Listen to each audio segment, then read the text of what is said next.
ଆରେ ତଟିଆ ତୋ ବୋଉ କଣ କରୁଥିଲା ବା? ମାଉସୀ ମୋ ବୋଉ ପୁରା ରାନ୍ଧୁଥିଲେ। କଣ କହିଲୁ? ବାନ୍ଧୁଥିଲା? କଣ ମୁଣ୍ଡ ବାନ୍ଧୁଥିଲା? ମାମୁଁ ଘରକୁ ଯିବ କି? ନାଇଁ ମାଉସୀ ବାନ୍ଧୁ ନଥିଲେ, ଭାତ ରାନ୍ଧୁଥିଲେ। ହାତ ବାନ୍ଧୁଥିଲା? ଆରେ କାହାର? ଓହୋ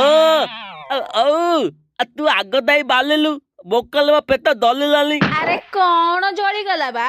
ନାଇଁ ନାଇଁ, ମୁଁ ଗ୍ୟାସ ବନ୍ଦ କରିଦେଇଛି, ଆଉ କିଛି ଜଳି ପଡିଯିବନି। ଓହୋ ଅଲ